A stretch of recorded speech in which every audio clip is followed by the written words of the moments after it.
Bismillahirrahmanirrahim. Healing by first intention is discussed in this video.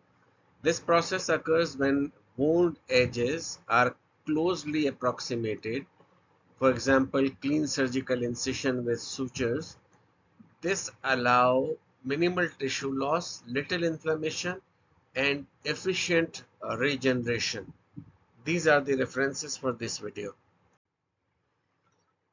So this is the primary healing or union, or it is also called as healing by first intention.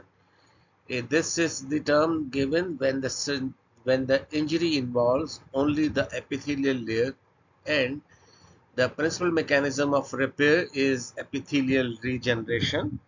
It occurs when the surgeon closely approximates the edges of a wound and the action of myofibroblasts are minimized owing to the lack of mechanical strain, and regeneration of the epidermis is optimal since epidermal cell need to migrate only a minimal distance. So the key features of healing with first intention are minimal tissue damage and inflammation, quick epithelial regeneration, a small linear scar with little contraction, reduced role of myofibroblast, and this is the first phase. This occurs in three phases. The first phase of this is the inflammation phase, that is triggered by injury. There is wounding, then activation of the coagulation pathway, and there is a clot formed on the wound surface, and this clot is made up of RBCs, fibrin, fibrinectin, and complement protein, and it serves as a scaffold for migrating cells. There are many growth factors, cytokines, and chemokines that are involved in this process. VEGF specifically increases the vascular permeability and edema. The external surface of the clot is dehydrated and the scab is formed.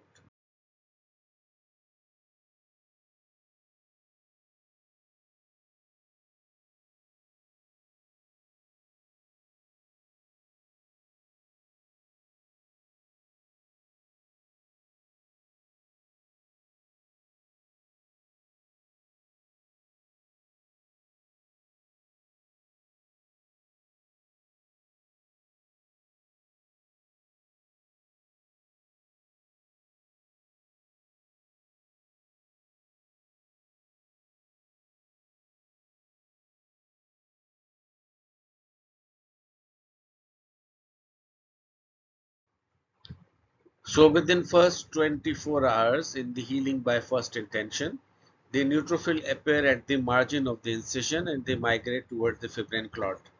And they release proteolytic enzymes and the debris is cleared. The basal cells of the epidermis, they increase the mitotic activity and they start to divide. Within 24 to 48 hours, the epithelial cell migration from both ends starts and they proliferate along the dermis, and deposition of basement membrane component also occur as these epithelial cells progress toward the site of union, and then they meet in the midline beneath the surface scab, and thin continuous epithelial layer, it closes the wound. So this process can be, for this process, an analogy of a repairing of a broken bridge overnight can be used. Imagine a narrow pedestrian bridge with a small gap due to damage. Here is how the repair crew work. First 24 hours, the cleanup begins by neutrophil. They are the emergency cleanup crew, and they arrive at the broken edge, remove debris, and prepare the area. The repair engineers are basal cells. They start drawing up blueprints by preparing for the cell division at the edge of the break, and within 24 to 48 hours, the building of the new path is done by epithelial cells that are the builders, and they begin laying planks that are the basement membrane from both ends across the gap. The crew from both the sides meet in the middle, forming a narrow but continuous walkway, the new epithelium.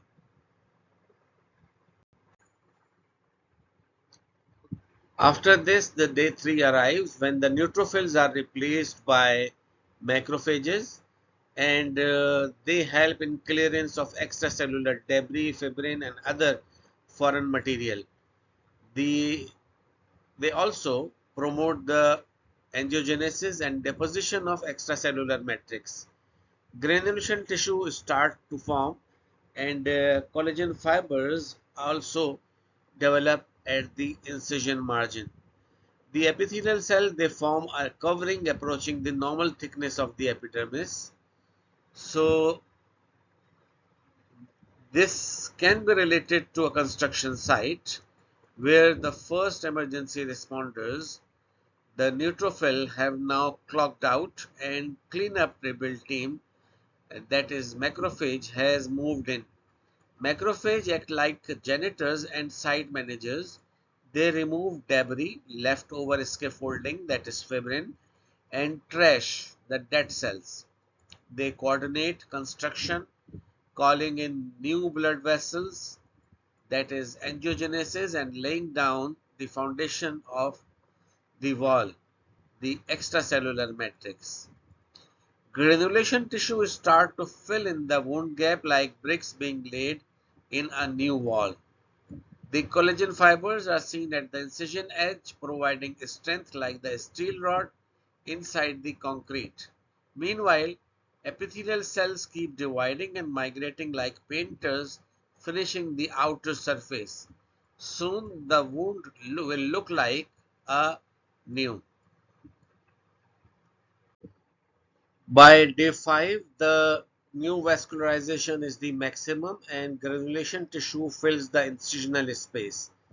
There is edema due to leaky vessels, and migration of the fibroblast to the site of injury is driven by chemokines such as tumor necrotic factor, platelet derived growth factor, transforming growth factor beta, and fibroblast growth factor.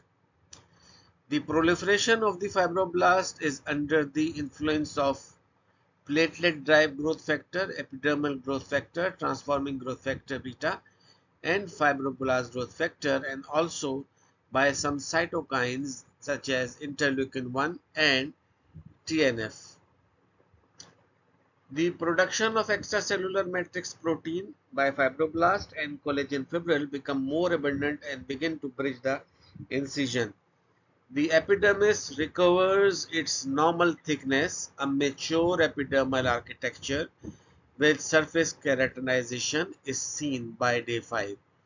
So this for this day 5, analogy of a healing construction site can be used. The as depicted in this picture. The wound site resembles a busy construction zone that is in full swing. New vascularization, the new blood vessel formation is at its peak, like freshly built water pipes rushing in supplies, but these pipes still leak, making the site muddy and swollen, much like wet concrete. Macrophages are the project manager, calling in reinforcement, the fibroblast, the bricklayer of the skin. The chemokines TNF, PDGF, transforming growth factor beta, FGF are the radios and blueprints, they guiding the fibroblast to the site. Once these fibroblasts multiply under the signal like interleukin 1 and epidermal growth factor and begin laying down bricks that are collagen and extracellular matrix that bridge the wound gap. Above ground, the epidermis is retilting the roof, epithelial cell mature and keratinize, restoring the waterproof skin barrier. This phase marks a major turning point. The structure is framed, the plumbing is in, and the surface is almost sealed. During the second week, there is continued accumulation of the collagen and proliferation of the fibroblast. The leukocyte infiltrate, edema, and increased vascularity are substantially diminished, and there is initiation of the blanching. So, this phase of healing by first intention can be uh, exemplified by finishing the fabric. Imagine the wound as a tailored fabric that was torn and is now being expertly repaired. The collagen fibers are like sturdy new threads being woven tightly by a skilled tailor that are fibroblasts. They are reinforcing the weak spot, adding the strength and durability. The early workers, leukocyte and blood vessels, who rushed in to clean and support the fabric, are now packing up their tools and leaving, since the main stitching is nearly done. As the weave becomes tighter and more uniform, the fabric starts to blanch, just like a cloth loses its stretch and color as it's densely stitched. The scar loses its redness and swells less. This is the body's way of replacing a temporary scaffold with a more permanent refined stitch, forming a resilient scar. So by the end of 1 month, the scar comprises the cellular connective tissue. This is largely devoid of inflammatory cells and covered by an essentially normal epidermis. However, the dermal appendages are destroyed. So this can be exemplified by rebuilding a wall. Imagine a brick wall, that is your skin, that was damaged and repaired. By the end of the 1 month, the wall has been rebuilt using fresh bricks and mortar.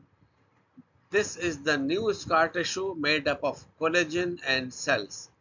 The outer surface is painted and polished, resembling the original wall, and this represents the normal epidermis now covering the area.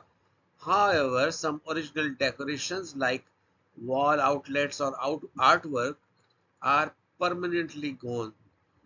This mirrors the loss of dermal appendages like sweat glands or hair follicles. Over time, the new wall hardens and becomes stronger, symbolizing the gradual increase in tensile strength of the healing wound.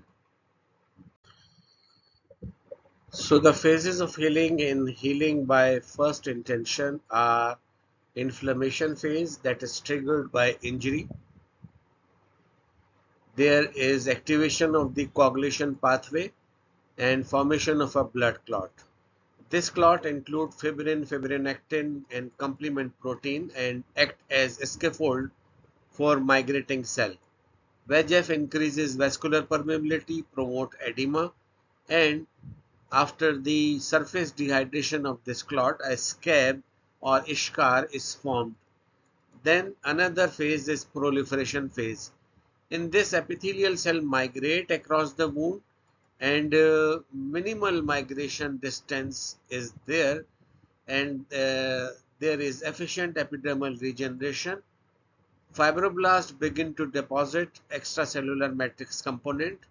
Then the stage of or phase of remodeling or maturation starts, in which the replacement of provisional matrix with organized collagen fibers occur. Scar formation is minimal and well aligned. The myofibroblast activity is low due to reduced mechanical tension. This set of image is describing the wound healing by first intention, a method that is used in clean surgical incision that are sutured close. Over here, this is a clean incised wound with sharp edges. The epidermis and dermis both are disrupted, creating a deep wound. This is beginning phase before any repair begins.